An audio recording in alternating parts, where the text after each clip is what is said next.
Supreme Personality by Delmer Eugene Croft. Foreword. Life is self-realization. Every birth is divine. We are born anew every morning. My wish is that you may catch the gleam, be freed from limitations, and enter upon your boundless possibilities. Your endowments are so rich and rare. There is no other person in the world just like you. You have genius, which if brought forth into the sunlight, would glorify with brilliant inspiration 1,000 lives. You have insight that, if it were energized, would make the desert blossom as the rose. You have initiative that once illuminated would create an empire fairer than any ever raised in marble. You have harmony lying latent in the vast octaves of your being, which if awakened into melody would soothe, comfort, restore, and purify the passions of the world. You have beauty, matchless in forms of grace, which if breathed into marble or spread in soul colors upon the canvas, would adorn the palaces of kings. You have thoughts, which if given expression, would burn and shine through countless ages, and bear their messages of hope and power to fainting multitudes. To bring you into the throne room of your being, that you may awaken in self-realization, is why I have prepared this course of lessons. Should you give 5 minutes a day to them, in a year you will know the joy there is in life, in power, and in service. The Author. End of Foreword. Chapter 1. Supreme Control of Conditions. Conditions are thought-made. Change your thought, and you will change your condition. To agonize and struggle in a bad condition is like struggling in quicksand. You get in deeper. Tell your bad conditions to another, and you multiply them. If the heavens are falling and the earth is slipping under your feet, grab a big Turkish towel, walk briskly into the supreme sanctuary of the body, the bathroom. Take a thorough saltwater bath, with a few drops of perfume in it to awaken your self-respect. Then in a darkened, quiet room, take a good sleep of 10 to 15 hours. Then rise and eat slowly, quietly and happily, some nourishing food. God himself could do nothing with Elijah until he had given him a long sleep and a good meal. Then Elijah went forth and crowned a king, appointed a prophet, established a kingdom, and rode home in chariots of fire. Once you make a start, the world is at your command. Let go of the past. Stop the foolish thinking that conditions hold you. It is you holding on to conditions. Quit your self-pity, blaming others, and saying you are the victim of circumstances. Stop whining and begin singing. Then your feet will be loosed from the stocks and the iron gates open outward before you. Look away from yourself. Is your will asleep at the wheel? Awake it. See if you are sailing or drifting. Set the compass of your mind to new thoughts, fresh purposes, selfless desires. Fill your sails with boundless hope, and let your daily voyage spell service in a big way. You are not a chip on the river of life. You are a supreme master in a universe of facts. You think you are stuck in the harbor mud, but it is only that the tide is out. Command your will to put up the sails. God will send you wind and tide to bear you out of the stale, sordid mental and bodily conditions you are living in, give you wider horizon and a limitless ocean of experience. If anybody does not wish to sail with you, leave them on the shore. Let go of your past. Break away from conditions that hold you in slavery. Seek new scenery. Form new surroundings. Begin a new supreme life.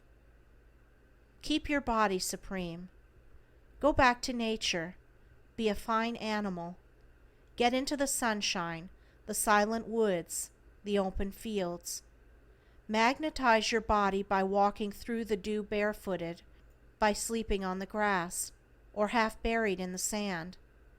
Tuberculosis, rheumatism, insomnia are unknown to wild animals.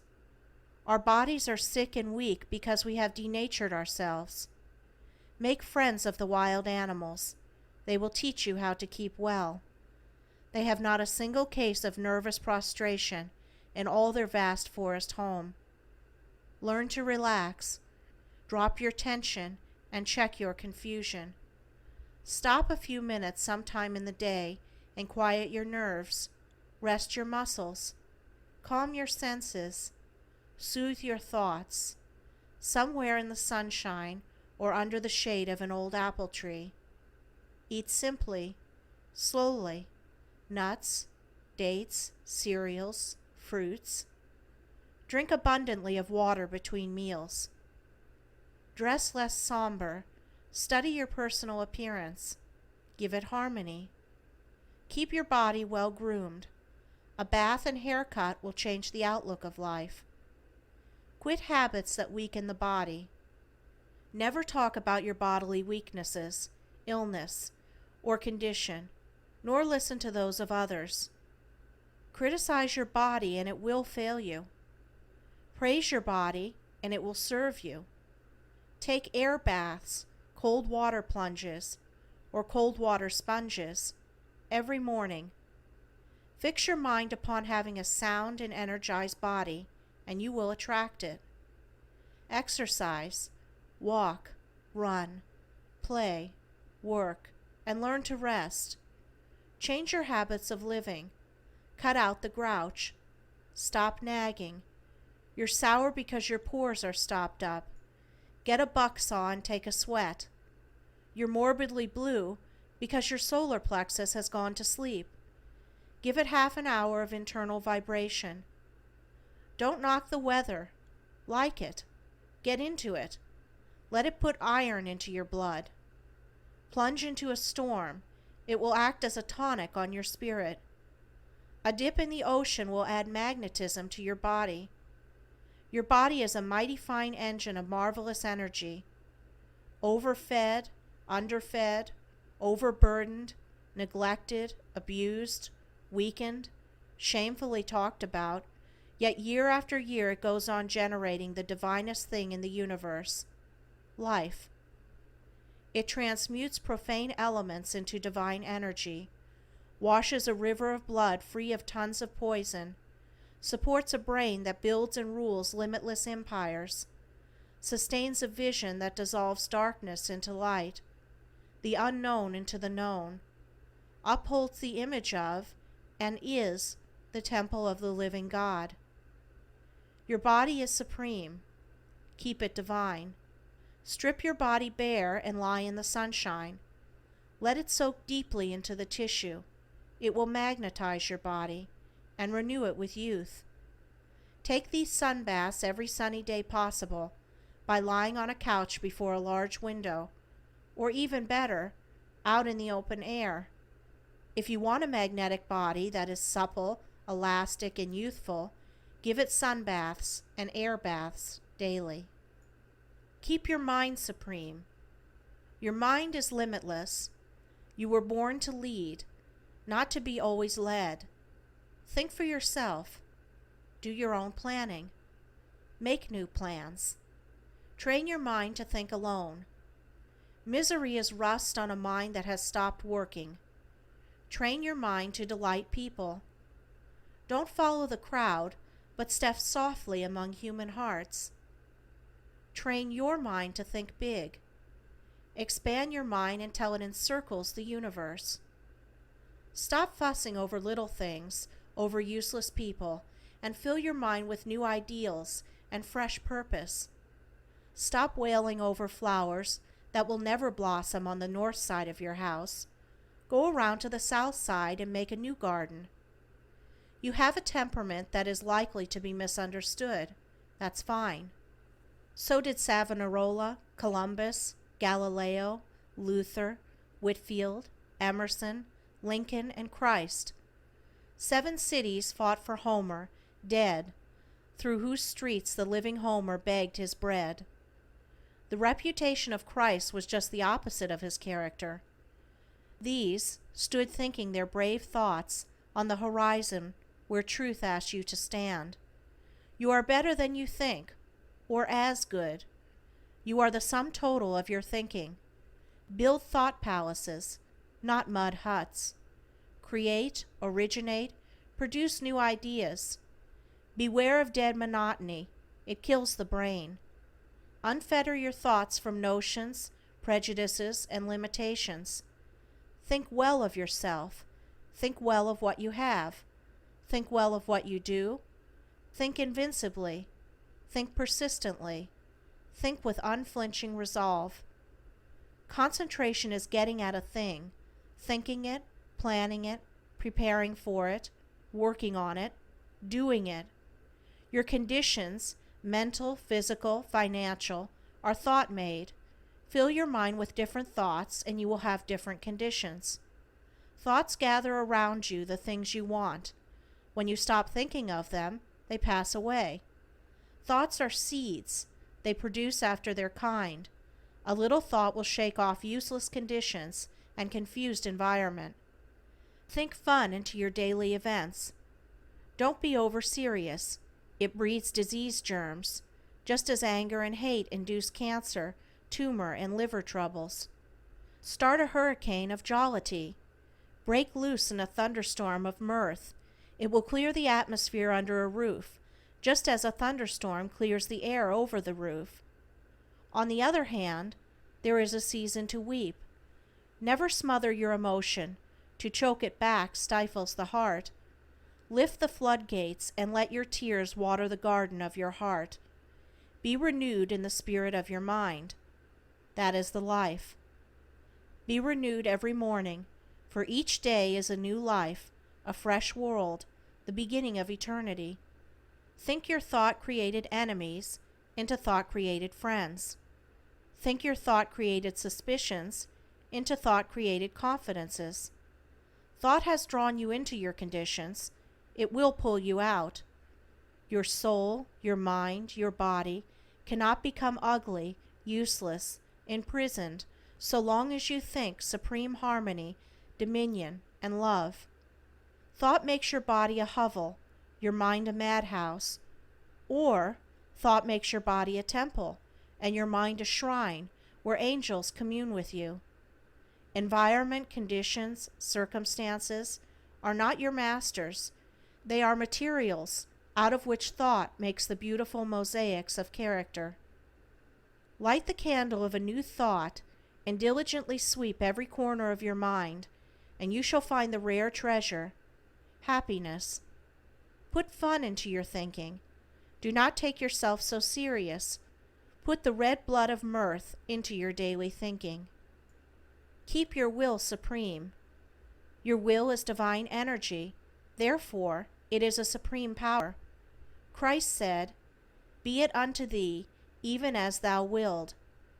It is inertia that suffers.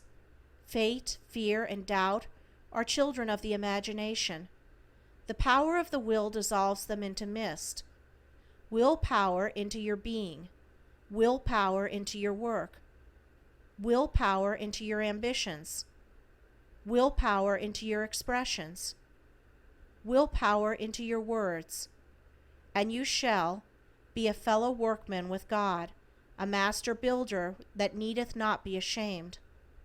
Your will gives you infinite clearness, infinite strength, infinite ideals, infinite aspirations for infinite realities. Your will tells you that if there is anything today that seems to you too good to be true, believe it, endeavor toward it, reach forth to receive it, and tomorrow it will be true.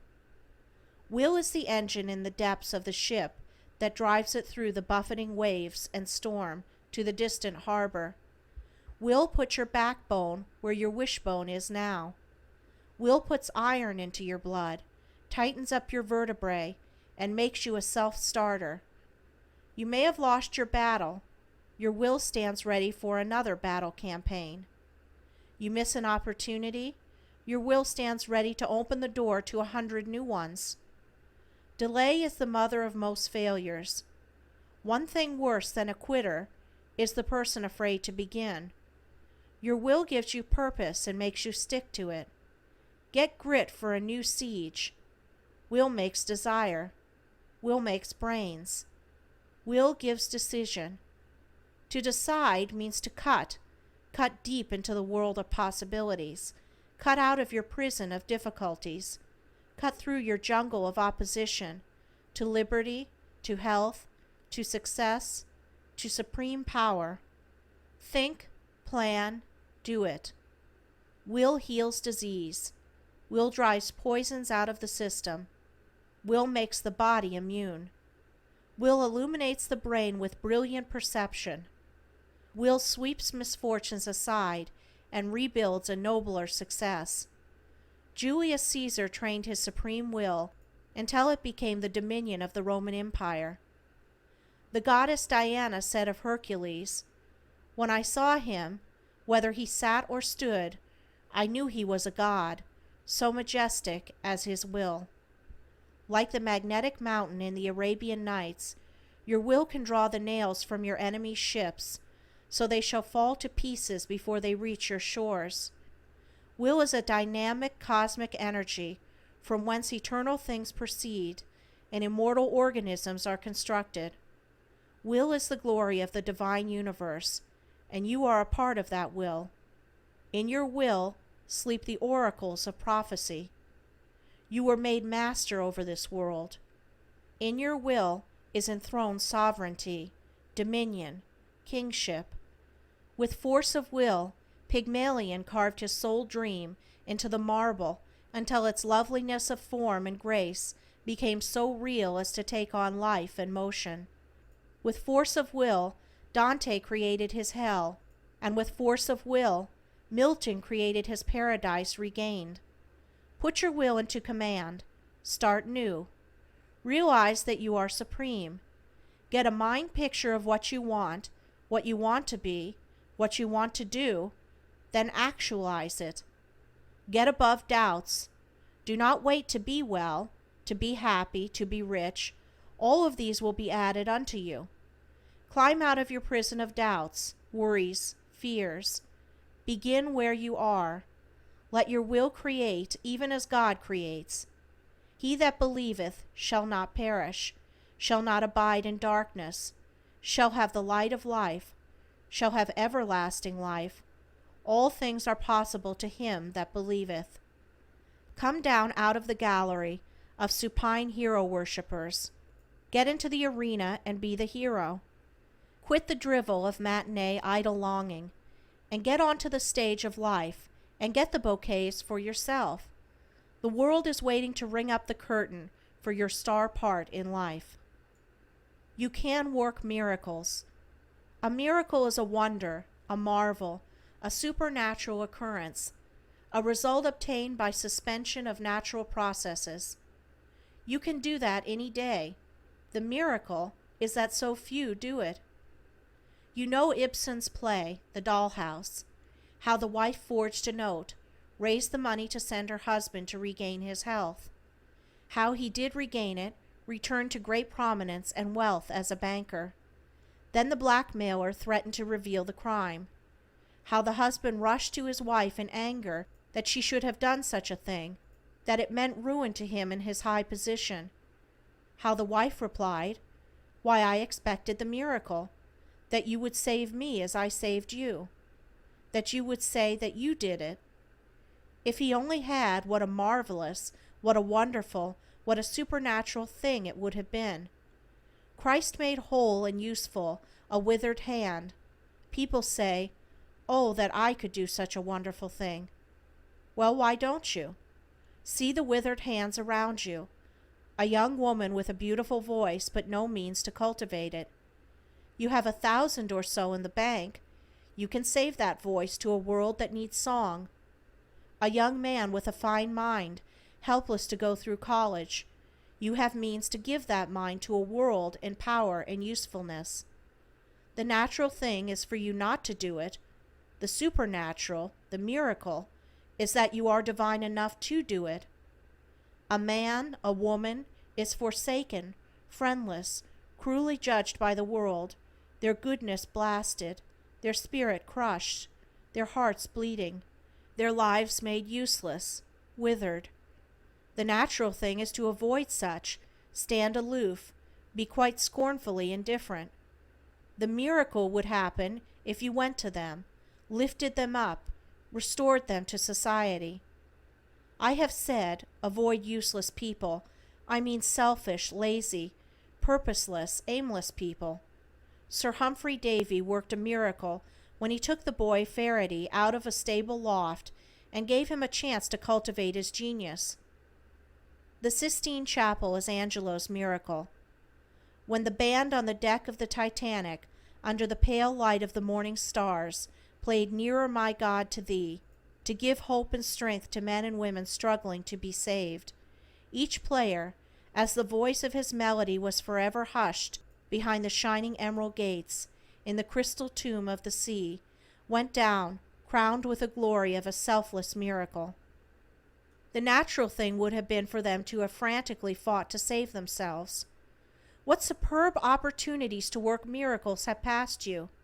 What magnificent possibilities are still right before you! The cripple is always at your gate, beautiful. Are you divine enough, wonderful enough, marvelous enough, supernatural enough to say, "Such as I have, give I unto thee"? Do it quickly. Do it, and you shall know the daily joy of hearing the Father say, "This is my Son, in whom I am well pleased." If there is any one person on this earth to whom I take off my hat and wait until they safely pass, it is a school teacher. The most obscure teacher, back in the country hills, unknown, unthought of, unpraised, but with loving patience unfolds the secrets of knowledge to little frowsy-headed boys and girls, can look into her mirror at evening and behold the face of an angel. Flowers cast their wealth upon the vacant air, and rich fathers oft cast their wealth upon the vacant air. Some people are so sensitive that if you call them honey, they will break out with hives the next morning. Do not divorce your husband because he has cold feet. Perhaps he got them since you were married. Christ stopped every funeral that came his way and sent the mourners home singing. Funeral sermons were too sad for him to preach. Every sick room he entered became a health resort. He made graveyards unpopular. Many a lonely bachelor looking back over the stretch of years recalls the charming moonlit nights when the cool summer air was perfumed with fresh old-fashioned flowers, and he looked into the loving eyes of his sweetheart, recalls how the crimson glow of youth flushed her velvet cheeks as he took her warm hand in his, recalls sadly that if he had only given that hand a square deal, played it in the game of life, he would have a full house now. Would you like to become young? Then tap new reservoirs of youthful thoughts. Irrigate your alkali desert from the fountains of youth. Become youthfully active in some new field of work. Vanderbilt added 10 million to his fortune after he was 80. Wordsworth earned the laureateship at 73. Thiers established the French Republic and became its first president at 72. Verdi wrote Falstaff at 80. Sir Walter Scott was $600,000 in debt when he was 55, but through his own efforts he paid all and made himself a lasting name. Book knowledge is not all. A wealthy, fond father, fearing his son would be contaminated by college life, had him educated at home. When he was 21, he took him to ride through the streets of the city. They passed a female seminary, just as the doors opened and a crowd of young women came out. The dear boy grabbed his father's arm and cried, "What are those?" His father replied, "They are only goslings." Later in the day, the fond father said, "My son, you have obeyed me, have faithfully completed your education. Now I am ready to spend $50,000 to give you the highest ambition of your life." The boy looked up in glad wonder and said, "Oh, Dad, give me a gosling." End of Chapter 1. Chapter 2. Supreme Control of Age. Youth is eternal. Nature never grows old. The flowers that bloomed in Eden are blooming today, just as lovely, just as sweet, just as fresh and unchanged. The roses your life mate brings home to you have the same fragrance as the roses Adam brought to Eve, if he thought of it. The lovely stars that glitter in the azure fields above you tonight have the same loveliness that gleamed in tremulous glory down upon the shepherds beyond Bethlehem. The radiant, life-giving rays of the sun that 10,000 years ago warmed Mother Earth into vernal spring life are the same life-giving rays that shall bring again the spring tide. Life never grows old, it only changes form. Your life is perpetual, then your youth may be perpetual. The human race is ever young, its units fall off. You should be younger at 60 than at 16, because you have more life. Growing old is a habit. People travel along the years up the hill of life till they reach a certain point where they begin to think they must be growing old. Think it's time to sag. Think it's time to droop. Think it's time to begin the process of decay. Then begin to talk about it, to write letters about it, to feel around for it, to look for it in others. Finally, the habit they inherited from the race is on, and they are old. Life is endless, but you can think it short. The power of an endless life is within you, but by thinking, you can turn it to the white ashes of old age. Think youth, and you stay young. Youth is growth. Keep growing, and you keep young. A new idea will make you feel younger. Develop it, and it will develop you. Quicken your mental throb with new ideas. Begin now. Stop talking about being too old to grow. You pass by trees daily, 100, 200 years old. They are still growing. The rose bush on a wall in China is supposed to be over 1,000 years old. It bears more roses now than when it was a mere slip of a vine of only 100. Gladstone at 82 was a growing statesman and elected Prime Minister of England for the 4th time. Cato at 80 began to study Greek and renewed the youth of his mind. Donald Davis is a growing hunter at 103. Goddard Diamond was a growing teacher of health when he was 111. I know a bright, cheery lady who is just beginning a new study for decorating china, along with her household cares, and she is 88. Also another woman who has taken up a new process of enlarging drawings into watercolors, and she is 81 years young. The fig tree withered when the Master of Life found it not growing, producing, creating. When you stop growing, you will wither by the same law. Grow something, create something, produce something, and the law of youth will pervade your being. Youth is observing the law. Observing the law of health, the law of mind, the law of growth, the law of harmony, the law of production, the law of expression, the law of beauty, the law of selflessness. Keep your bodily forces up. Rebuild destroyed tissue. Keep the system free of waste. Stop poisoning your body with anger, hate, jealousy, fear. Keep your mind sweet. Think cheerfully. Avoid mental turmoil and excitement. Two great enemies of youth are worry and fear. The next is selfishness. Think every morning when you rise, this new day is new life. It is fresh from the hand of God. It is mine to use. I will increase it unto the perfect day. Grow in each day, and make each day grow. Check discord. Quit useless discussion, for it weakens and withers. Stop quarreling. Check complainings. Root criticism out of your life. You are bigger than these things. Get into harmony. You are the world upon worlds, universe unto universe. Study your words to make them have beauty, your walk to have grace, your personality to make it magnetic, your smile to give courage and comfort, your presence to have it healing, helping, inspiring. If there be any virtue in whatsoever things are lovely, think on those things. Youth is loving work. Like what you do. Do what makes you and others happy. Enter your daily work with joy. Adjust it until you do like it. Learn to love work for the happiness it brings. Put joy into your work in the morning, and you will find it multiplied into happiness at night. Work is a law of youth. Inaction is decay. Inertia is death. Men and women do not usually lose their positions, they drive their positions away from them.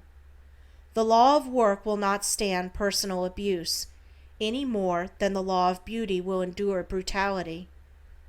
Form an ideal of your work, make a mental picture of it, simplify it, orderly it, beautify it, then glorify it. Start the process in the slightest degree and you will get a result. Put a new shock absorber on your disposition. Bring your fine sensibilities to your work. Be big morally, be deep mentally, and work with confident expectation. Put rules and system into your daily task. Exercise your self-control, your self-possession, self-mastery. March up to your task with efficiency, backed by a dominant will. Realize your supreme personality in your work. Put the absolute I am into your purpose of toil. Put dominating decision, I have decided, into your efforts. Put invincible determination, I will, into your complex problem. Put irresistible confidence, I shall achieve, into your ardent desires. You will then love work. When you come to love work, you will not exhaust yourself in it. You will not tire your brain and body with its friction, because you will not work with selfish purposes, but work to enrich the world. Love is the fulfilling of the law. Youth is supreme cheerfulness. To be funless is to be lifeless. Good cheer is the tonic of youth. If you are so sad you cannot laugh at something, then laugh at nothing. Laugh in the world, you know it. An ounce of smiles will give you more real life than 7 tons of solemncholy. Cheerfulness and prosperity go hand in hand. Bathe in mirth. Frolic in some sunshine daily, even if you live in Pittsburgh and have to make your own sunshine. Make fun. Don't always buy it. You can cure disease and kill the devil with laughter. Cultivate an infectious laugh. Mirth makes work easy. Read humor and learn to tell it. Practice telling a good funny story. Be a quick wit. There is a bright side to everything in this world, even to a dark lantern. The end of the film is sure to be jolly. Good cheer attracts good luck. Cheer up. If you haven't a smile, get one of somebody and wear it as your own. Let thine heart cheer thee. Give it outlet. Go to sleep with a smile on your face, and you will awaken with a joy in your heart. Let your humor be rich humor. Laughter is the cipher key to a man. It is one of the most delightful sounds of earth. Most utterly lost is the day you laugh not. Mirth clears the mirrors of the mind. A person who does not laugh is not healthy. A merry heart doeth good, like a medicine. To forget your sorrow, begin to cultivate joy. Keep away from sad people, or you will be sad. Stop rehearsing your grief, you only enlarge it. If you suffer grief, find someone in trouble and cheer them, encourage them, help them, and you will deliver yourself. You will comfort yourself when you comfort another. You cannot lose a loved one. Though absent from the earth plane, they are nearer than ever. Life and love never change. Death is an unreality thought made. Our friends take on new embodiment that is glorified in life and spirit. When you believe you were created in His image and are a partaker of the divine nature, it is easier to believe you shall arise in His likeness. Some day we shall all believe we have not disfigured, morally broken natures, but divine natures, supreme in limitless power. Traditions, teachings, education, environment of generations of thinking have disfigured, morally broken, sin-burdened humanity. All are thought-created conditions, thought-made limitations, thought-made original sins, system-cultivated human wrongs, institutionalized teachings of error. But you should know the universe is one undivided soul. You are a yoke fellow with God. You are a part of one complete life. You are a lobe of the infinite brain. You are a supreme personality of absolute personality. Nothing that has life is God-damned. Where love is only a dream, the marriage is an alarm clock. If you cannot endure your mother-in-law, you can begin your plans at once to live alone when your children are married. A quarrel between two people to settle things is a good deal like a dog fight in a flower bed. The only things that get settled are the flowers. Nearly always, when you hear the lusty wail of a boy with energy plus filling the air, you can look in at the window and find a woman's hand at the seat of his trouble. You can overwork your notion of neatness. A woman in Vermont crippled her usefulness for life by mopping a hole through her kitchen floor and falling into the cellar. End of Chapter 2. Chapter 3. A Supreme Daily Life Method. A Central Plan. Do your mental work in the morning, your manual work in the afternoon. Do not dictate letters in the afternoon.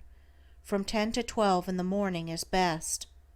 The brain is usually at low ebb at 3 o'clock in the afternoon. Do not have your desk so that you have to look sidewise at persons approaching you. It blunts your personality. By no means have people enter behind you.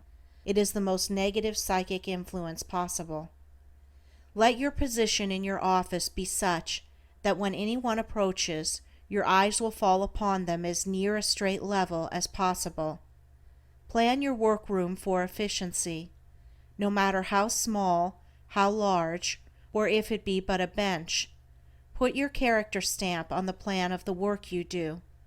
Go to that work as a king goes to his throne. Centralize your work. Plan it. Work your plan. Have a system of order. Set your mind in order first. If you are living as I have taught in the lessons that have gone before, then your mind will assume a supreme command of order almost at once. Classify what you do. Keep matters separate. Do the big things first. As you classify, drop the non-essentials. Weed out the useless. Never spend a minute of your morning hours winding up a string or folding a piece of wrapping paper. Do that when your brain tide has ebbed out in the afternoon, or not at all. Don't hunt for a pin, or sharpen a pencil, or manicure your nails after you reach your work of the day. Classify your movements, eliminate the useless. Energize your movements. Move with enthusiasm. Put elastic cheer into your step. Wear rubber heels of quiet manners. Simplify your work. Keep it straight. After a little, it will keep you straight. Don't fall over your work, nor step on it, or sit on it. Simplify by stopping the waste of words, waste of material, waste of time. Jollify your work. Put fun into each day's round of toil. Be original in plans and ideas. Cultivate your efficiency. To all the above add mental energy. Develop insight. Grow new business brain cells. Do not overload your stomach with food, nor your body with clothing. Study directness. Master application. At Niagara Falls, I saw two giant dynamos generating 25,000 horsepower. Their efficiency was kept in perfect balance by a little automatic nickel gate. Your efficiency is kept in balance by little invisible and automatic thought neurons. A clear brain is the test of efficiency. Plans, orders, system, application give efficiency. Efficiency is positive thinking, freedom thinking, above fear thinking. Get out and keep out of negative thinking. Just as soon as you drop negative thinking, your mind will begin to rise to a new brilliance of expression. One big element in efficiency is silence. It is the strongest thing to be silent. Noise is emptiness, weakness, inefficiency. Silence is the law of greatness, noise the breaking of the law. Develop your power to rest. That person is wise who knows how to rest. It is a powerful thing to rest successfully. Overfed persons or animals do not rest, they are stupefied. Rest is filling your capacities with energy. Sleep knits up the raveled sleeve of care, or it should. Rest is relaxing the nerves and muscles. Rest is reconstructing broken down cellular tissues. Rest is restringing the harp of the senses, retuning the rhythmic harmonies of the spirit. Rest lets down the tension. When you sit down, let what you sit on hold you. When you lie down, do not try to hold yourself on the bed. Rest is the opposite of labor. Rest is recreation. Rest with sleep is a divine restorative. When you cannot rest or sleep, you are expending energy without production. Try this little code for rest and sleep. My mind is empty. My soul is at rest. Repeat it with your eyes closed and your body relaxed. Say it just as you would imagine the swing of the pendulum of an old-fashioned hall clock. I never knew it to fail of inducing sleep. Never rest or sleep with light falling on your eyes. Shut out the world and noise. Grow the fruits of the Spirit. Love, joy, peace, gentleness, goodness, faith, meekness, temperance. Against such there is no law. Do not sit down and wish for them, nor wait for someone to bring them to you. Even God will not bring them to you. Grow them, cultivate them, produce them. No power on this earth can defeat you, make you fail, or overthrow you if you fill your spirit with them. As you work, use them. Take them with you to the store, the factory, the shop, the mill, to your bench. Take them with you to the office, the counting room, the courtroom, and to your throne room. Take them with you to the battlefield, to the halls of justice, to the Senate chamber, to the presidential chair.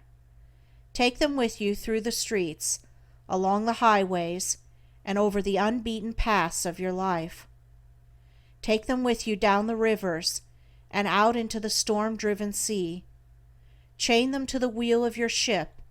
Sail on through the starless night alone. Trust them, for they are the initiative of the Supreme in you. Train your voice. Take your snarling, growling, snapping, whining voice away into the jungle and leave it to the wild beasts. Take your sobbing, sniveling, trembling, dolorous, sanctimonious voice down into some dismal swamp and bury it. Train your voice as you would tune a harp. Your voice is an index of character. Keep it on the level. Let it speak as one having authority. Charm it with modulation. Make it ripple with music.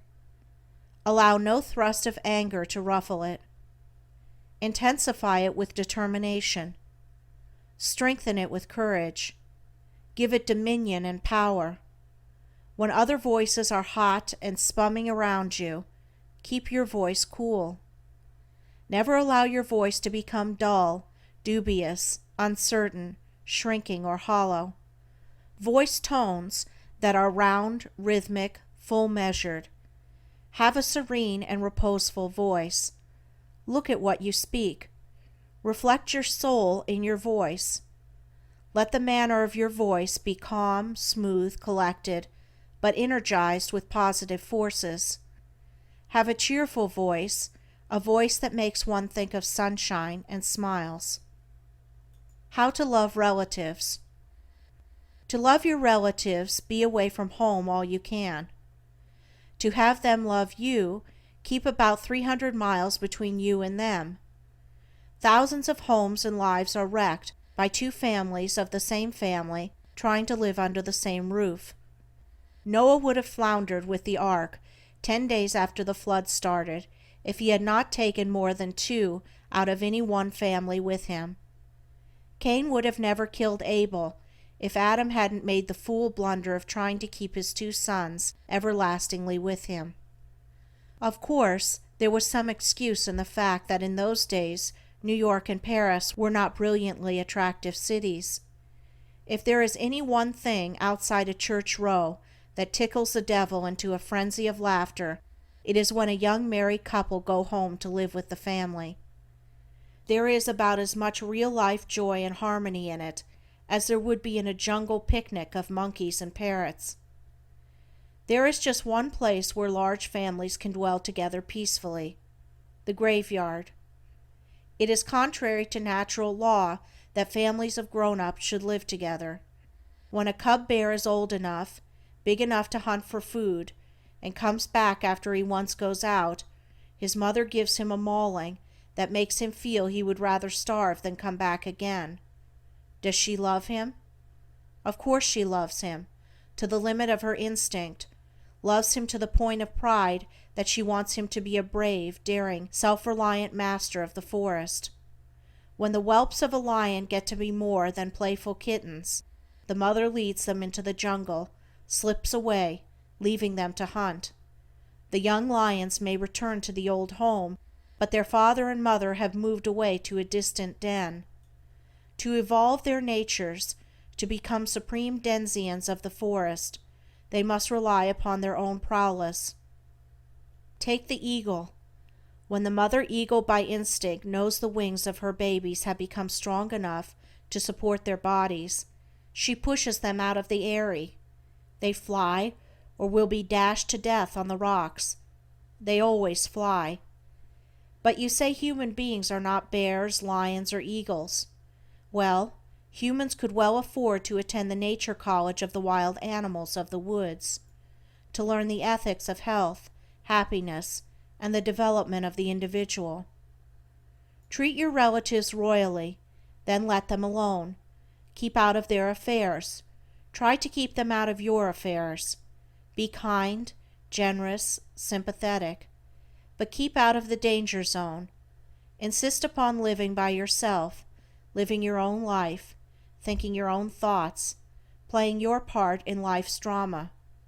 Parents wish they could hold their children. The way to hold them is to let go of them.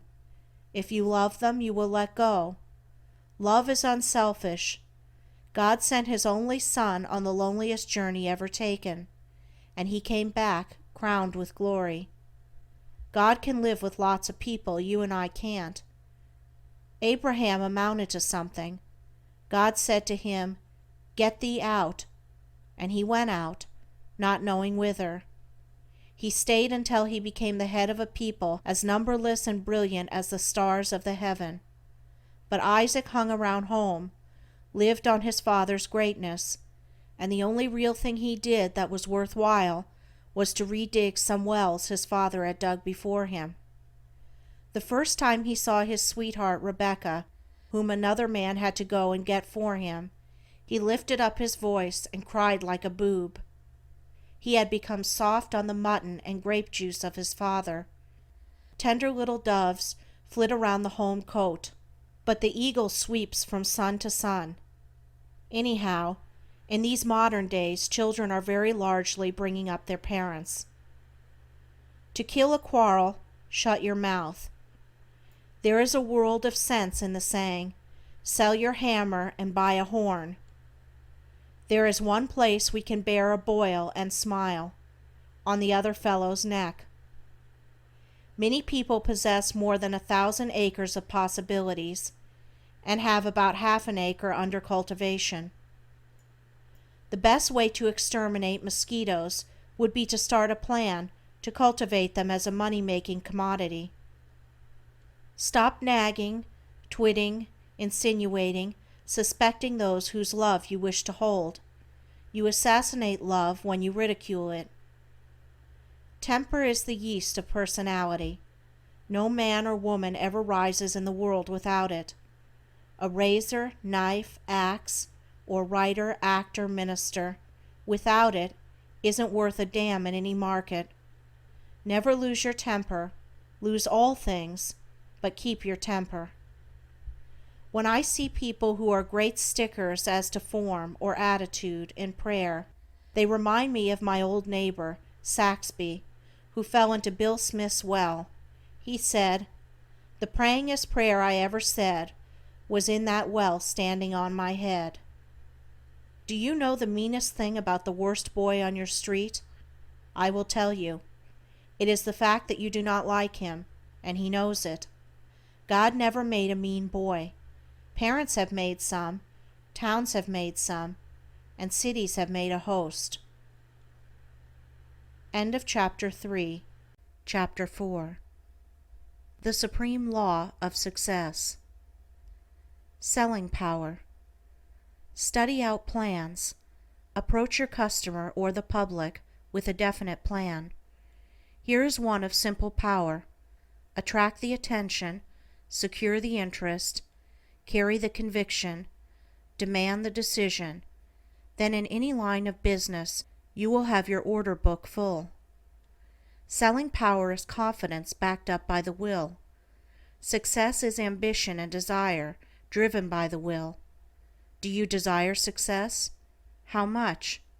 When you desire it, as a starving man has hunger for food, you will win. Want to attain your ambition? How much? When your ambition becomes a thirst, a burning, consuming thirst, such as the lost traveler has in the blistering sands of the desert, then you will achieve. What you want is not opportunity. The world is flooded with golden opportunities. What you want is not a fair chance. Chances gleam in your future sky fairer than the endless myriads of stars that encrust with glittering splendor the evening heavens. What you do want is concentration, confidence, self-reliance, desire, ambition, personal power. Power of attraction. Make your purpose brilliant. Keep it clear. Seek to energize it with positives. Do not lumber up your plan. Centralize it. Modify it. Create it as a necessity. Form it into the indispensable. Then embody yourself into it. See that nothing about you defeats or neutralizes attraction. Have a burning interest in your proposition. Look for fulfillment. Anticipate success. Make the world feel that you know you are right. Stop asking folks if they think you will succeed. Of course they do not, because they have not. Hold your mind relaxed in silence. Make your desire active. Set your wishes in motion. Confidence attracts confidence.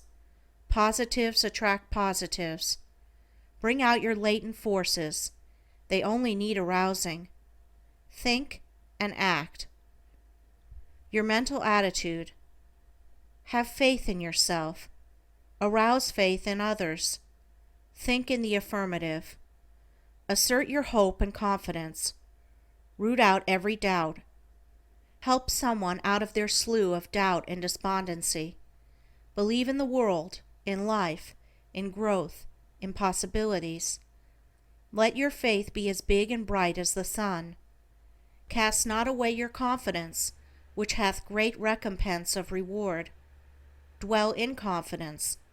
Hold fast your confidence and hope unto the end. Keep your mental attitude independent. Keep it brave. Think of money as a means, not as an end. Seek wealth for the power of service it gives. Have a generous mental attitude. Help others succeed. Banish fear, worry, indecision, timidity, irresolution, anxiety from your mental attitude. They paralyze effort. Trust yourself. Trust others.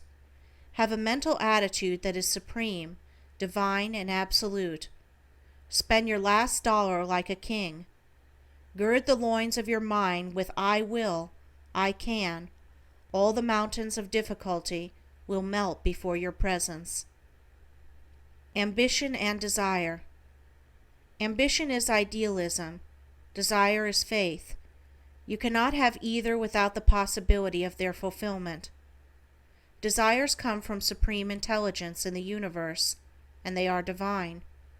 Therefore, they are real, possible of positive realization. Keep them sacred. Let them become the ideals of your life. Make them glow with the fires of your energies. They spell success and victory. They will crown your life if you will breathe your life into them. Let your ambition make you irrepressible. Avoid reactionary influences. Keep away from dull, stupid, inactive people. Creative force and harmony. Be original. Think original thoughts. Put them into form. Invent and produce. Create ideas. Feel complete in yourself. Do not stand in wonder at what others have done. Right at your feet lies a secret that will enrich the world and make you famous. A thinker discovered a substitute for the artist camel's hairbrush by taking the hair from inside a cow's ear. If you work in an office, think up some outdoor vocation. Grow something. Raise something. Get interested in animals. Study the market near you. Create, produce, or raise something to sell. If not for money, for the forces of life the work gives. It will keep you from habits, from speculating, from gambling, from politics and other evils. Build something.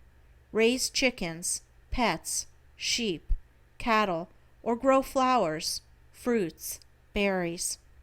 Work with nature. This is the very harmony of success. In it you will be in touch with universal intelligence, will get the inflow of infinite life, and through it will keep growing.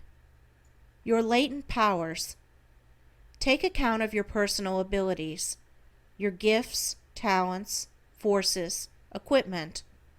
What percent are you using? Most people are not using over 20% of their capital of personal power.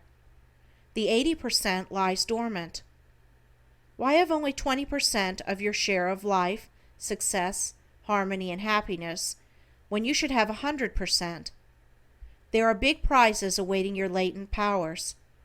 At every turn of the way, you can read the sign, Wanted, Men with Power. There is an unexplored continent in your being. Go into it. Bring out its riches, for yourself and for the world. Persistence and planning. A plan is a mighty source of power. Do not work and live hit or miss in your activities day by day. Have a plan. Sit in silence a few moments each morning and create a plan. You can double your efficiency. Think out a plan, open a way. Get effectual insight. Keep your plan under your cap and work it out. Persist in your plan. Stick to it. Never grow sour or negative in your manner. Keep sweet. If your plan is blocked, dig in another direction. Build a new foundation. Shake off doubts and start new.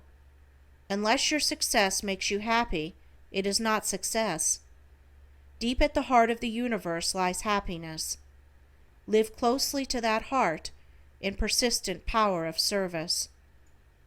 Impersonate your desires. Impersonate greatness and you will become great. Impersonate loveliness and you will become lovely. Why do actors become matinee idols? They could readily marry 100 times a month. It is quite impossible for an actor to remain unmarried. What is the secret? Can a person get it? Certainly. Here it is. Actors impersonate heroes, villains, model husbands, daring lovers, in a real way. They think, plan, and train themselves to impersonate the character. They make it so real that people think it must be a part of their nature. You can do it, young man, bachelor, widower. If you are only half a man, half a lover, impersonate a whole one.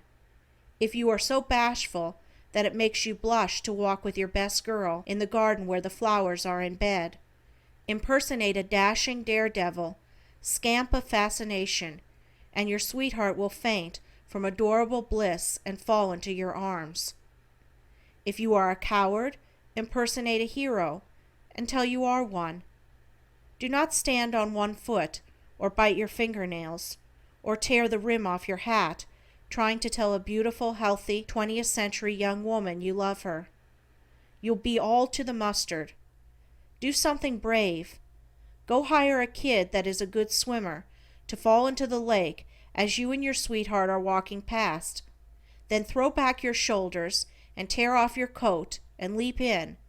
The kid will get you to shore, but you'll be a hero in her eyes. Impersonate the hero, and you will win the heroine. Young women, if you would marry a hero, impersonate beauty.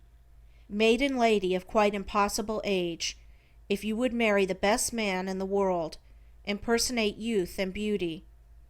Dear languishing widow, if you would marry a real man, impersonate youth, beauty, and wealth. You will win. The odds are much against you here in the East, where in every state there are thousands and thousands of more women than there are men, but you will win. Men follow actresses around the world because they impersonate love, passion, beauty, virtue, and nobleness. The men really think actresses must possess what they portray. You see, it is all a matter of thinking. It does not matter how many times a man has lost on the races.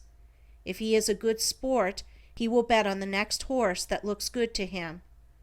Women need to impersonate looking good, better, best. Not on occasions only, but all the time. Men like women who are good pals. So ladies, impersonate sympathy, kindness, patience, good fellowship, enthusiasm, in the things that interest men. If you belong to the citrus family, impersonate the peach. If you belong to the nettle family, impersonate the violet. You may be so homely that your face pains you, but think of the impersonations of beauty you can buy at the drugstore. Impersonate silence. A young lady in Philadelphia lost her voice, and she had 19 proposals that year. Impersonate form. You may be as angular as the streets in Boston, yet almost any department store will shape you up. You may be so fat that you haven't seen your feet in years. Still you can impersonate so much good nature that men will be attracted to you as flowers to the sun. Have confidence in everything you do, even when you eat sausages at a quick lunch next door to the dog catcher. Hell is not paved with good intentions. Hell is paved with sanctimonious pretensions. When you get up, where does your lap go? When you love, where does your hate go? After you have walked the floor all night trying to get the baby to sleep, you can at least be thankful that you do not live in Greenland, where the nights are 6 months long. Avoid hot words and anger. You might tell the truth. A Chicago father thrashed his son for being out late at night, then added, "When I was your age, my father would not let me be out after dark." The boy answered, "Then you must have had a devil of a father." The old man came back hotly, "I had a damn sight better father than you have." Fretting is like a rocking chair. You can do a great deal of agitating in it without getting anywhere. Do not kick at the squirrel that runs up to you in the park. It may be only mistaken identity. He thought he saw a nut. Children radiate truth. They intuitively feel and express it. Elsie had been bad, and her mother sent her upstairs to talk it over with God. After an hour she came downstairs singing. Her mother asked her what God had said to her. "Oh," she replied, "God said, 'Great Scott, Elsie, don't feel badly. There are a lot of worse people in this house than you are.'" End of Chapter 4. Chapter 5. Supreme Bodybuilding Method. Health, harmony, power, service. That is what a supreme body gives. Do not always be taking care of your health. Take care of your body, and you will generate health. Thought animates the body with health. This is an age of electrification. We are fed, lighted, heated, and transported by electricity. In the lightning pace we are going, the body is neglected. Give 3 minutes morning and night to the exercises below, and you will straighten, develop, heal, and energize your body. Enter these exercises as you would an arena of conquest, where you expected to win the great prize of life. The breath is life. Take a deep, full abdominal breath with each bodybuilding exercise. Inhale through the nose and exhale forcefully through the mouth. Never hold your breath. First exercise. Stand erect. Drop hands to the side. Clench your fists tightly. Then with muscular tension, raise fists and arms slowly high above the head, taking a deep, full abdominal breath as you raise them. Relax and expel the breath forcefully through the mouth. Repeat 5 times. Second exercise. Place the left hand flat in the right. Clasp them. Resisting with the left, lift with the right, putting full strength into the effort until the hands are lifted above the head. Taking deep breath as in the first exercise. Relax, expel breath. Then repeat with the right hand resisting the left. Repeat exercise 5 times. Third exercise. Grasp the hands firmly above the head, letting them be at rest on top of the head. Then pull hard from the right to left slowly, taking the deep, full abdominal breath with each movement, relaxing and expelling as above. This and the above exercise are wonderful in their effect in developing the lungs and rounding out the development of the shoulders and chest. Repeat 5 times. Fourth exercise. Grasp hands in front, level with chest. Pull from right to left hard, taking deep, full abdominal breath with each movement. Relax and expel breath, same as above.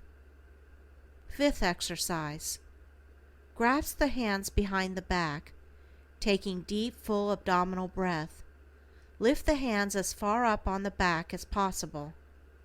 Relax, expel breath. Always draw in the breath as you move through the exercise, having a full breath when the movement is completed, then expel. Sixth exercise. Place right hand over right hip, clench the left fist, raise it slowly, drawing the deep breath and bending the body to the right as far as possible. Relax, expel breath. Now repeat with the left hand placed over the left hip. Repeat 5 times. Seventh exercise. Grasp hands in front of breast, pulling hard. Swing the body as far right and left as possible without moving the feet. Take deep breath with each movement. Repeat 5 times. Eighth exercise. Raise hands above the head. Take a deep breath and bend the body. Try to touch floor with finger, not bending the knees. Repeat 5 times. You can add other exercises to these, Only be sure they have the deep breathing. These will build a vigorous, developed, supple body, will ward off every form of asthma, catarrh, bronchial, or lung trouble, stop indigestion, increase circulation, renew and make blood. Do all exercises in well-ventilated room. Have clothing loose. The best time is on rising and on retiring. If they make you ache at first, it is sure evidence of their doing you good. You will soon be too strong to have aches and pains. Do not exhaust yourself in the exercises. Just take them till the body glows and the muscles are well exercised. Faithfully persist in these exercises and breathings. Marrying a goose does not assure one of a bed of swan's down. Never ask a man who gave him his black eye. Nobody gave it to him. He probably had to fight hard for it. When discussing the modern dress, keep in mind that a bare statement is not necessarily the naked truth. There is a difference between notoriety and merit. $1,000 worth of roses will barely fill a room with perfume, but with $1 worth of fried onions, you can scent up a whole town. The American people lose 3 million years every 12 months by being sick. The doctor's fees amount to $1,220 million. Wonder what the Master of Life meant when he said, "I come that they might have life, and that they might have it more abundantly." End of Chapter 5. Chapter 6. Supreme Internal Vibrations. Good digestion rules the world. Digestion is a matter of vibration. Indigestion is on the increase because people are more and more sedentary in their habits. Walking is life's finest exercise, but people walk less now than ever. The human body's greatest vibrator is the diaphragm. Arouse it, and you will arouse action in your digestive tract, your liver, and kidneys. Continue vibration from 1 minute to as long as you please. If these vibrations are continued a few minutes each day, no cancer or tumor would develop, and the 1,000 different stomach ills would disappear. The diaphragm is a great muscle area stretched out for the stomach, intestines, and vital organs to exercise on, and to give them freedom. Vibrations for the intestines. Begin slowly. Take a deep breath. Then vibrate your abdomen in and out by using the inner muscles of the diaphragm. Vibrate slowly, then more rapidly. Force the vibrations downward upon the intestines. You may feel a little pain at first, which shows the weakness of the intestinal muscles. That passes away. The diaphragm is the great digestive engine of the body. Work it all you can. Vibrations for stomach and solar plexus. Raise the vibrations upward, just as before you force them downward. Repeat the series with full breath several times.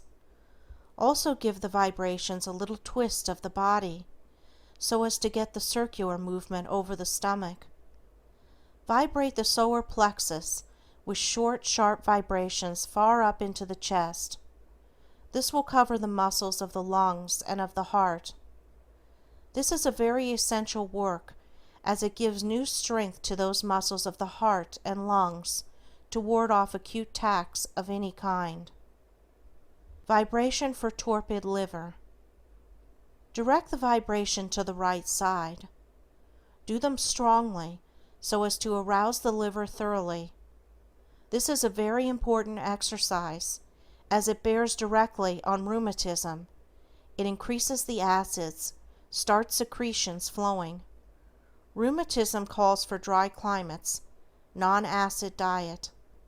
Avoid sweets and starch. Take saltwater baths. Drink lithia water. Walk all you can. Change your work. Be sure to drink a cup of hot water each morning on rising. Put a little salt in, to help cleanse the stomach of septic acids. Drink 2 cups, all the better. Constipation. The best vibration and advice is that above for this trouble. Be regular about going to the toilet each morning. Eat vegetable diet, rye bread or graham. Eat little meat. Chew your food to a liquid mastication. Keep up the intestinal vibrations. In 20 days your constipation will be a trouble of the past. Headaches and biliousness. These are the results of auto-intoxication, the worry, hurry, eating fast, eating too much, overexerting, anxiety. All of these poison the process of digestion and assimilation. Take a dose of Epsom salts, castor oil, or Cascara Sangrata, then regulate your diet. Rest in bed for a day. This done at once will save many a siege of sickness. Obesity. Keep up the internal vibrations all over the body. Keep up the exercises of Lesson 7th. Reducing is a moral resolve to eat less. If you are a coward, you cannot reduce. If your appetite, that is unreal, unnatural, and dangerous, makes you its slave, so that you eat 5,000 units of food when 3,000 is a great sufficiency, then you lack moral will force to reduce. Drink the hot water as above, or put it into a little lemon juice. When you feel hunger come on, drink a cup of the lemon hot water, just a few drops of the lemon juice. Get so you can go without your noon lunch, except 1/2 slice of bread and a cup of hot water, 1/4 milk. Keep up walking. Keep up the body building exercises. Rub and massage the face and neck. Do not eat fat, pastry, confection, or starchy foods. Eat slowly. Fletcherize each mouthful. It will reduce you, give you a new taste of flavors not known to the glutton. Abhor being fat, unshapely, and be unhappy over it, but never tell others how you feel. Keep your deficiencies to yourself, master them, be free of them. Then living will become a joy, your body a daily delight, and you shall possess a supreme personality. Have a new body. There is no condition, physical or mental, that cannot be changed. Even deformities and deficiencies can be improved. Set your mind on what you want to be, then work for it. Set a mark at what you wish to weigh, and then bravely, happily, with joyous courage, seek to attain it. You will. Command your body. Keep moving toward your ideal. Health is a result of harmony. By the force of will acting in obedience to the mind, is the body made perfect.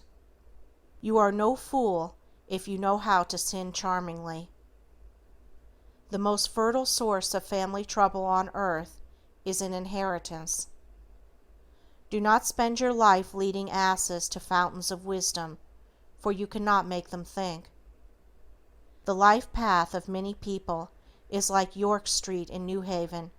It begins with a hospital, is populated with doctors, and ends at the cemetery. All nature is triune: earth, water, atmosphere. Her agents are heat, light, electricity, ether, magnetism, aura. Her kingdoms are mineral, vegetable, animal. Her animal life is aquatic, terrestrial, aerial. Her formations are angular, circular, spiral. Man, her highest creation, is physical, mental, spiritual. If you cannot realize your ideal, idealize your real. Sleep is one of nature's sanctuaries. An alarm clock has no more right to disturb it than a foghorn has to blow off in a prayer meeting. Be glad when you meet a crank. He may give you a suggestion that will make you a self-starter. Very few men are smart enough to fill 5 reels with genuine daredevil acts of villainy, and get away with it, by coming out an angel at the end of the film. Heart failure is largely acute indigestion from selfishness. Sunstroke is quite likely brought on by anger and anxiety, head up by relatives. Apoplexy is hate breaking up housekeeping. Paresis is free love embellished with champagne. Appendicitis is a 6-cylinder appetite hitched to a half-horsepower ambition. Nervous prostration is a self-love movie trying to cover the earth in a single reel. Pneumonia is vanity, overheated in seal skin.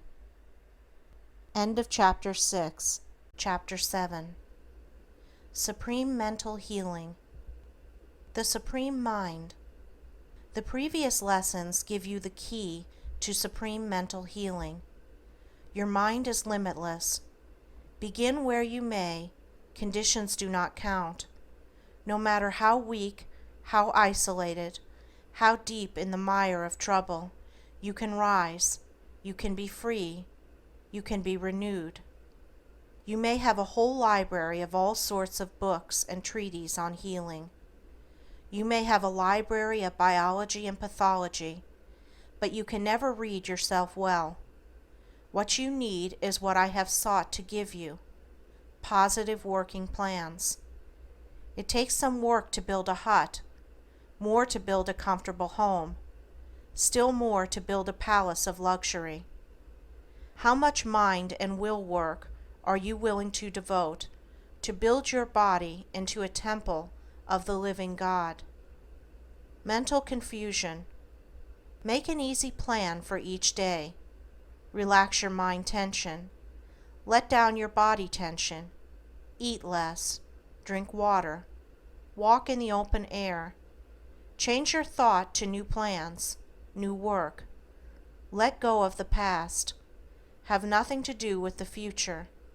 Sweep aside the odds and ends that litter your mind. Let go by denying them any place in your mind. Talk with strong people. Leave weak, useless people alone. Take a salt bath by going into the ocean or in your own tub, using a full pint of common salt. Do not tell your troubles to another. Help another in trouble to get out, and you will get out yourself. Make new plans. Worry and fear. Ask yourself this question: how many things have I worried about and feared ever happened to me? You will see how few, and only those you attracted. Worry is lost energy. It is like a rocking chair, keeps going but never gets anywhere.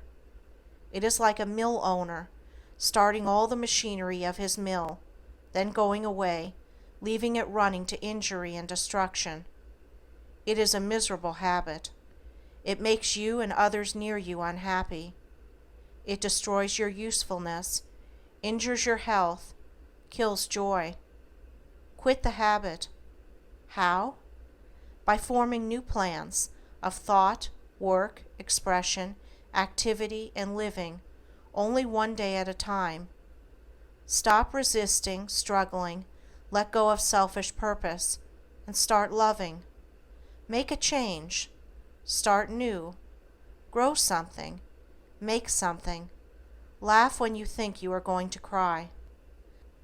Depressive moods.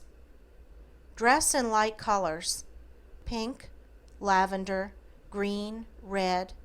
Get away from browns, blacks, and dead colors. Try blue if you are nervous. Eat very lightly. Walk till tired. Take the salt water bath. Not hot, but cool. Stop self-pity. Change your surroundings, even if all you can do is to turn your bed around. Seek new people. Make new plans daily. Nervous troubles. Build your body with my lesson 5th.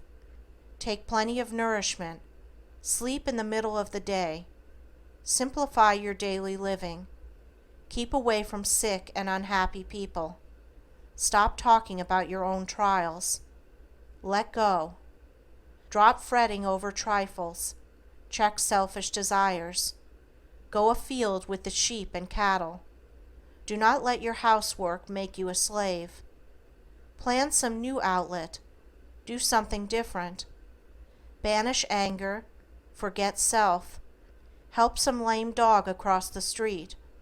Borrow a poor child and go out to the zoo. Lift up someone who is down. Do strong things. Avoid excitement. Keep out of the crowd. Check strife and antagonism. Get the happy habit. Think one thing at a time. Let that be a pleasant thing. Insomnia. Retire loving the world, letting go of self. Drink a cup of hot water, quarter milk, with a bit of salt. Relax mind and body. Say the word, sleep, just with the rhythmic swing of a clock pendulum slowly. You will sleep. Be rid of habits. Quit making excuses for the habit.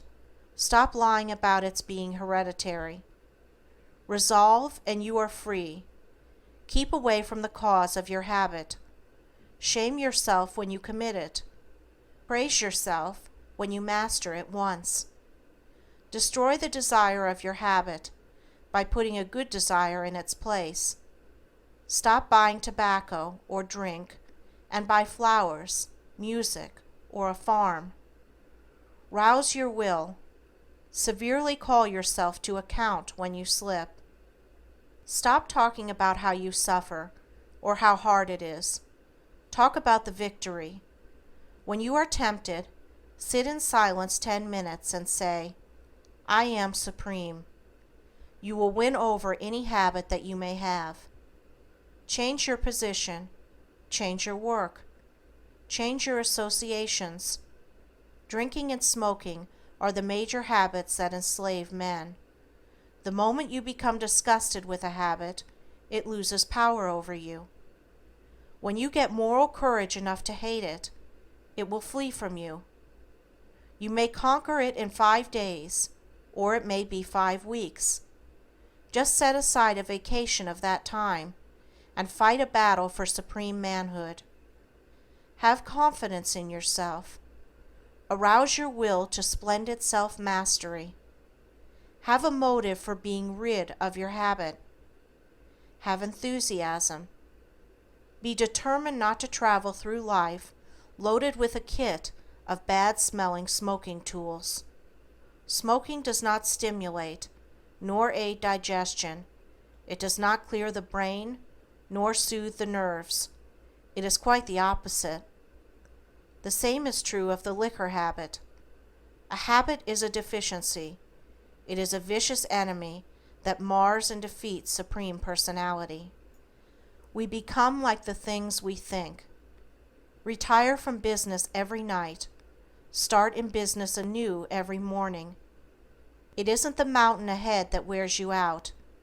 It is the grain of sand in your shoe. All life is divine, limitless in sensation, supreme in expressions. Get life, get well, get strong, get wisdom, get expression, get in love, and men seeing your good works will glorify your Father which is in heaven. End of Chapter 7. Chapter 8. Supreme Power of Magnetism. Our magnetic monochrome. You can prepare your own magnetic monochrome by careful study of the colors which most influence you. These will vary with the physical temperament of different people. The primary healing colors are crimson, scarlet, dark blue, dark green, lively yellow, violet, and purple. The primary inspirational colors are light blue, pale green, rose, pink, lavender, lively red. From these you can form your monochrome of almost endless results. It is wise and best to select and use just those colors which will give you the greatest intensity of vibration. Once you have found your responsive and sympathetic colors, those grouped together form your magnetic monochrome.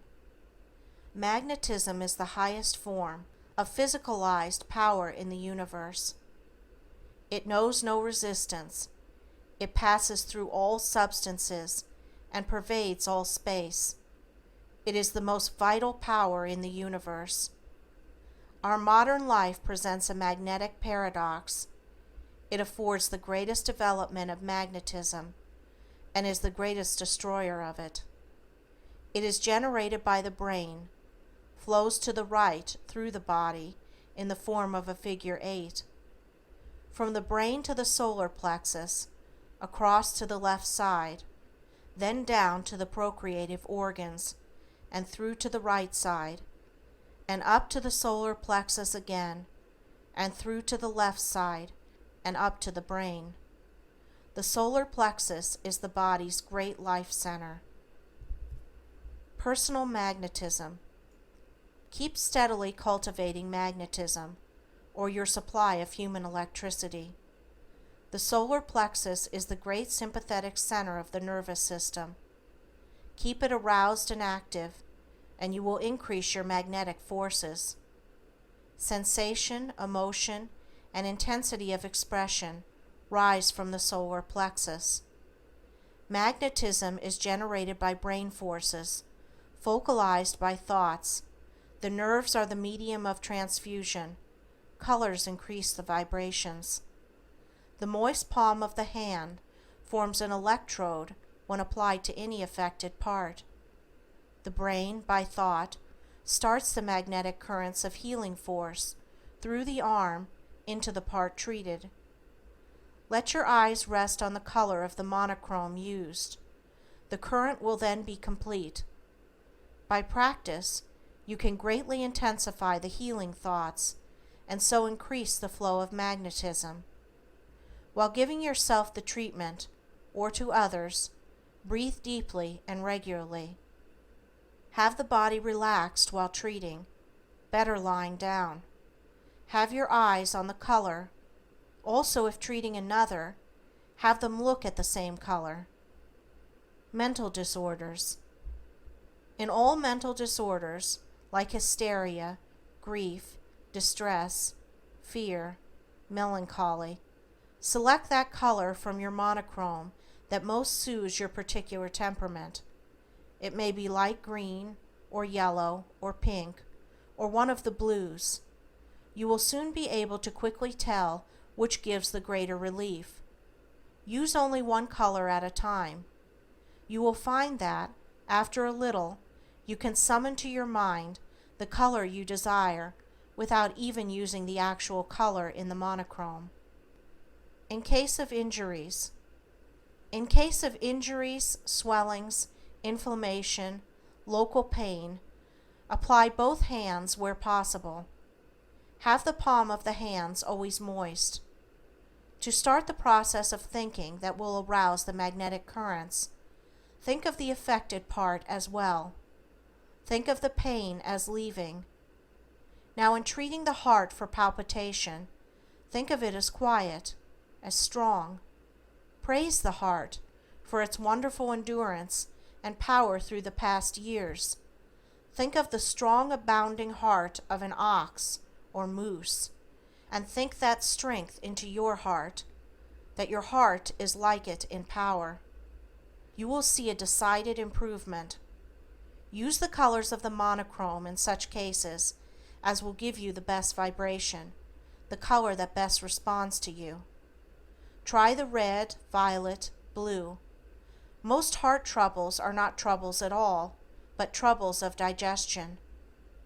Give attention to diet and keep your intestinal tract clear. Treating the eyes and ears. In all troubles of the eyes and ears, apply the hands over the eyes, letting the palms rest firmly, but not pressing upon the eye, with the fingers up over the forehead, of course having the eyes closed. Also treat with one palm over the eye and the other at the base of the brain. Use the colors of the monochrome that give the highest intensity of magnetic response: the purple, violet, blues, and green. In treating the ears, do the same. Place the palm on each side of the neck. Also treat the throat with both palms, and with single treatment of one palm. It is not necessary that both hands be used at once, but it increases the force to do so. Treating the solar plexus. Treat the solar plexus daily by resting both hands lightly but firmly over the pit of the stomach. Use the colors crimson, dark blue, violet, and purple. Untwist your solar plexus by cheerful thinking. Get new life force into its withered and neglected condition. Invalidism is only a withered solar plexus. Cultivate laughter to arouse it. Work at laughter until you sweat profusely. Do the same by walking and other exercises. Stimulate life in your solar plexus, and you will return to youth. As I have said, the solar plexus is the great magnetic center. Keep it actively healthy. Bathe it with sunshine. In treating the kidneys, place the palm of the hands over them flatly, and use the colors as above. Treat the stomach and liver with the same colors. Also treat the lungs. The length of time for a treatment can vary from 2 minutes to any length. Oftentimes, the soothing effect will induce sleep, as placing the palms over the temples for nervous headache. The more you develop the magnetism, the more readily will the effect be accomplished. Provoke an evil and you produce it. The place to feel for the poor is in your pocket. A kiss is something like gossip. It goes from mouth to mouth. Chewing gum is like worrying, a useless waste of energy. Keeping close tabs on the calendar and clock induces the creepy feeling of old age. Have nothing to do with useless people. You cannot get wool by shearing a hydraulic ram. The mothers of America will in a near-by day reset the cornerstones of this republic. Never stop a man running with a hat box in his hand. It may be his wife's hat that he is trying to get home before the style changes. Dress youthfully, keep out of shadows, love the sunlight, fresh air, the world, and the people in the world. Live for others. Let the howlers howl, let the growlers growl, let the scowlers scowl, and the gewgaws go it. You keep in the light, be brave in your fight. You'll win all right, and I know it. Anonymous. End of Chapter 8. Chapter 9. The Supreme Law of Telepathy. Life is spirit. The spirit of man is the candle of the Lord. Just in the degree you think and exercise your supreme nature will you know the power of the Spirit. Spirit is the essence and manifestation of life. Through it you shall realize, shall experience, shall see, shall know, shall live. His ministering spirits go to and fro through all the earth, doing His good pleasure. Nothing can come except we attract and draw it. Nothing can stay with us when we let it go. All are made one by the Spirit. You are an enthroned being. Around you are forces of the Spirit waiting to do your bidding. The moment you attract them, the windows of the universe are opened, and the power of the Spirit is poured upon you. It is everywhere. Its glory fills the earth, radiant in the glories of the sunset, shining in the soft light of the moon, gleaming in the lovely stars, waiting to minister to your needs, to fulfill your desires, to comfort you, to restore you, to endow you with power. You are of the Supreme Spirit. The Law of Telepathy. It is a supreme law whereby one soul may reach and minister unto another soul. It is spirit manifested through thought waves. It is magnetism spiritualized. It is a mystic wonder of spiritual manifestations. It inspires visions, dreams, premonitions, and through vibration of wave thoughts gives universal communion, soul companionship to the children of light. To use the law, sit in silence, relaxed. Summon a mental picture of the person you wish to reach. Get clearly as possible the actual presence in your mind. Then begin to send the wave thoughts by repeating impressively to yourself or aloud the message of your code. Never try to do this when tired, exhausted, or excited. Think intently on the message and your desire to reach the mind of the person you wish to aid. Students should practice both sending and receiving telepathic messages and influences daily. Never think that the will, condition, or temperament of the person to whom they are directed will retard, obstruct, or destroy your work. Act in supreme command. Put all the intense force of your will into your wave thoughts. Magnetic ethers will be your messengers. You will likely get a direct response in a wave unison, or it may come later, after your work is done. The student should bear in mind also that they may and should develop original work, make new and personal codes. The purpose of codes is to unify the wave motion and keep the mind intense. Beware of selfish purpose, revenge, hate. These are the destroying angel, sure to return to you. Telepathic code for healing. I bring you healing. You are supreme over all bodily conditions. You shall not suffer. Pain shall leave you. Strength is thine. You shall not die, but live. Perfect good is in you, and you are a part of it. I see you are well. You are delivered. You are uplifted. Arise and walk. Go forth to thy desire. Every organ and function of your body is full of health. I see you as a part of the Supreme Life whole, active, happy, strong. Telepathic code for guidance. No evil shall befall thee. You are safe. Fear shall not assail you. You are greater than all dangers. You shall have light with you. Wisdom shall be a lamp to thy feet. Courage shall illumine you. Faith and hope shall be close to you. You shall not be deceived. You shall prevail. That which you seek shall be revealed unto you. Your heart's desire shall be granted. You shall not err. You shall reach your aims and shall achieve your purpose. Telepathic code for success. All power is yours. You are supreme. Wealth, possessions, friends, position, and happiness are for you. Ways shall open before you. Opportunity will be revealed to you. Bright possibilities shall be made manifest to you. You shall see an open door. Abundance is yours. Power to supply your needs will be given to you. Doubt shall clear away, leaving you free.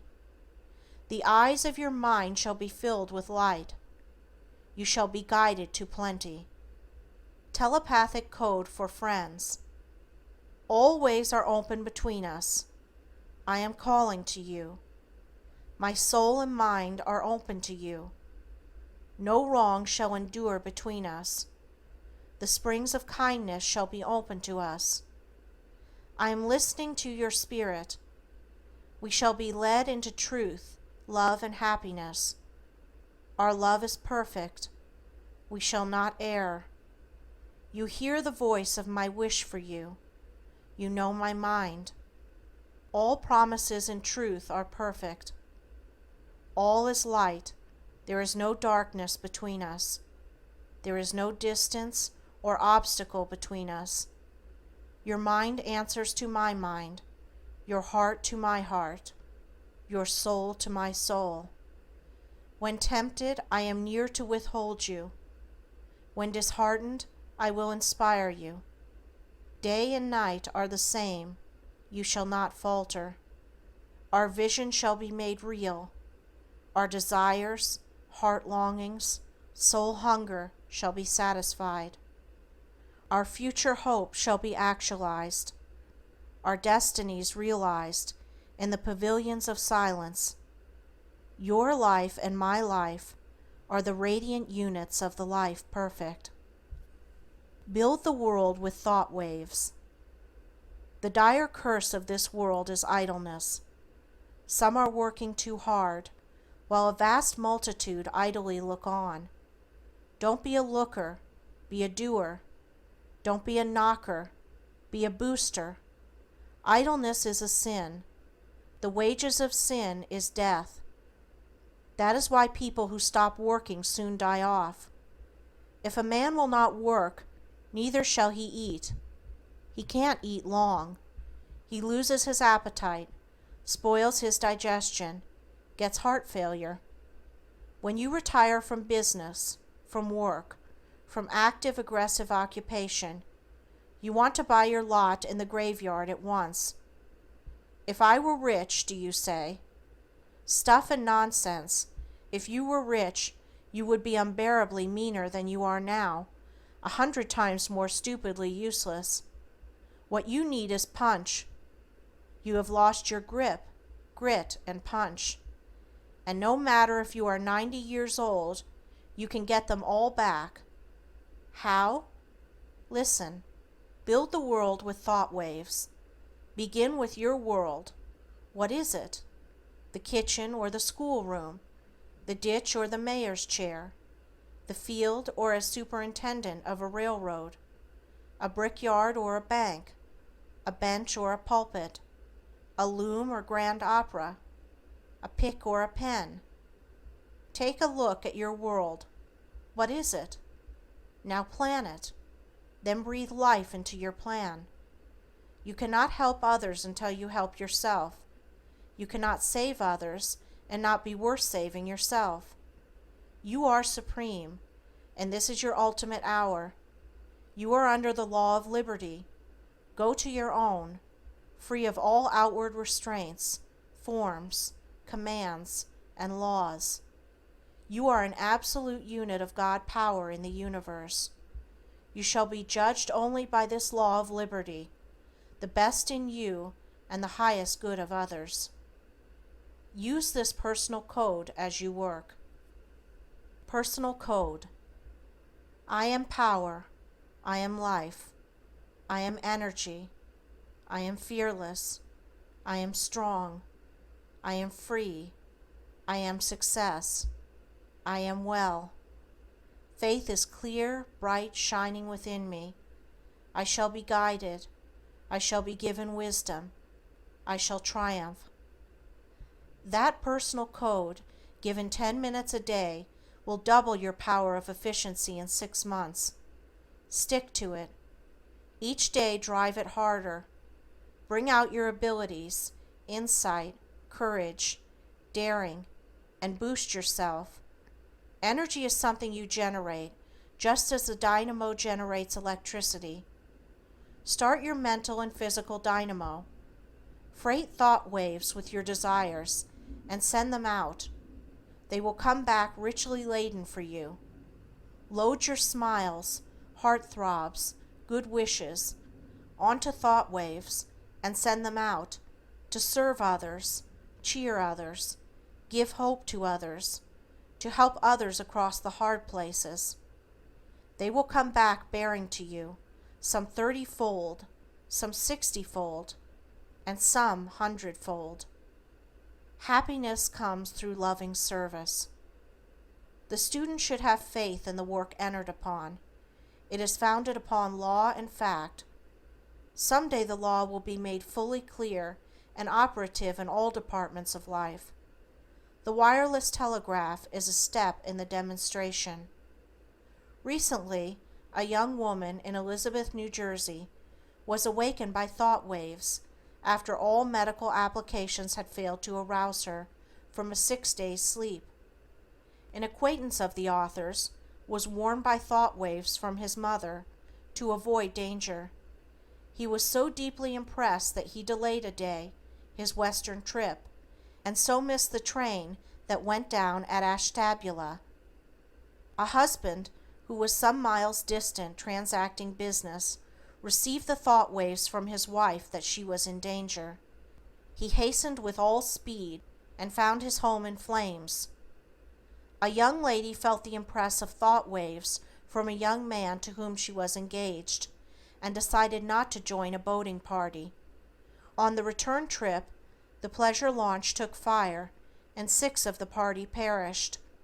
A whole volume could be filled with most interesting cases of positive results of telepathy, or thought waves. But let the student begin and test the marvels of this mystical power. Never squeal. Live with, stand by, die for your friends.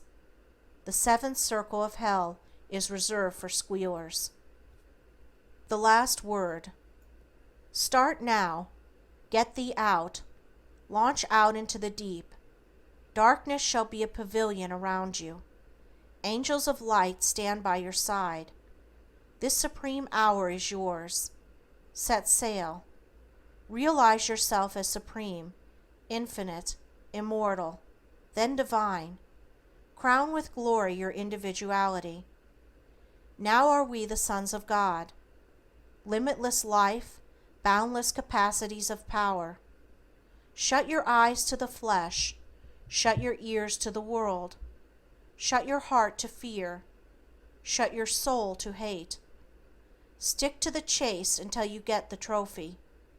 Search for the Holy Grail until true love's untiring ministry, the cup in your unselfish hand, sparkles and flashes in the crimson and sapphire glory of your quest.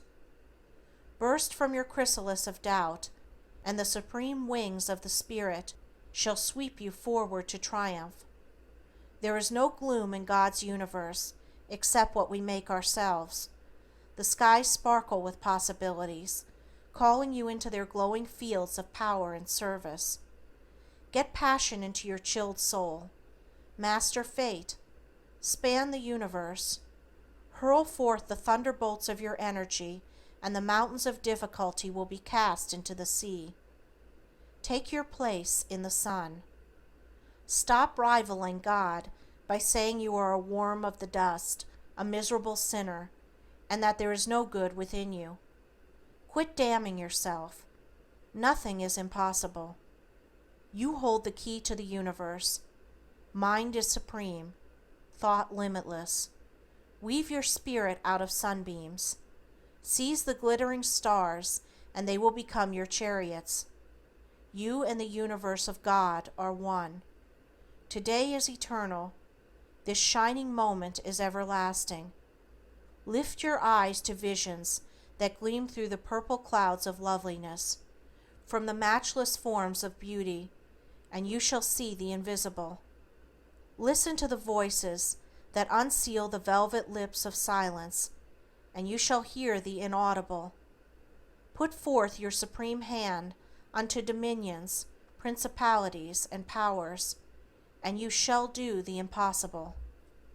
If you wish time to go fast, use the spur of the moment. Women were never so attractive, never dressed so beautifully as now, and they never wore so few clothes. Blame no one if you are unhappy, for every law, force, and influence in the universe is for your harmony and happiness. Use them. Cheer up. You are all right if you are bald-headed outside, if you are not bald inside. Remember, Samson did his biggest killing after he lost his hair. Your bald head is like paradise. There's no parting there. Your teeth may be out, and your hair may be thin, yet there's many a good tune in an old violin. The optimist sees the donut, the pessimist sees the hole. The pessimist asks, Is there any milk in that pitcher? The optimist asks, will you please pass the cream? A pessimist is a man who winds an 8-day clock every night. An optimist is a man who gives his clock away so as not to lose any good time winding it. A pessimist is a person so disagreeable he won't eat anything that agrees with him. An optimist is a person who can eat a cottage pudding so agreeably that you think he is enjoying a brownstone palace on Riverside Drive. God give us men. A time like this demands strong minds, great hearts, true faith, and ready hands, men whom the lust of office does not kill, men whom the spoil of office does not buy, men who possess opinions and will, men who have honor, men who will not lie, men who can stand before a demagogue and damn his treacherous flatteries without winking, tall men, sun-crowned, who live above the fog in public duty and in private thinking. J.G. Holland. The author of these lessons has been a student of psychotherapy, mental suggestions, and the laws of personal power for 28 years. During that time, has lectured extensively in the United States, and by direct and indirect personal advice, has helped many thousands of men and women to overcome severe forms of mental, physical, and personal conditions, restoring them to active usefulness. If your friends cannot secure these lessons of their bookseller, have them send direct to the author, enclosing 25-cent coin. No person among all the millions of the earth can make you unhappy, except yourself. My new method of mental induction and personal advice and instruction develops 4 psychic forces. Let me help you solve your difficult personal problems, situations, or conditions. I can aid you to be free of mental confusion, distracting circumstances, and entangling difficulties. I will help you to open new paths, create new conditions, obtain new visions, and achieve a positive mastery. A world of new realities, rich opportunities, brilliant possibilities awaits your gifts, talents, and abilities. You may and should have success, happiness, harmony, and love. You possess sources of dynamic energy, intuition, and inductive power. Your age does not matter. You can start anew. State your case clearly and briefly.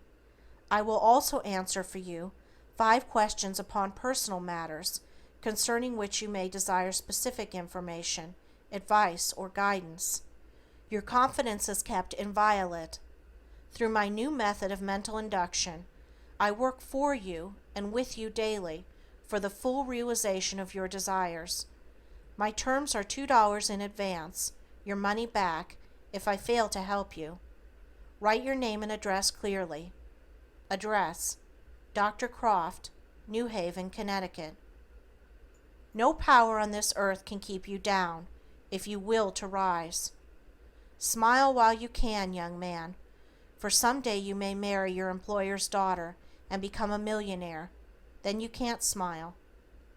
The devil laughed over time when he inspired the alarm clock. There was once a man who found a fat white grub eating his cucumber vines. He did not swear over it, but took it out to sea and caught a scad with it that supplied food for himself and family of 9 children for a whole day. That is initiative. End of chapter 9.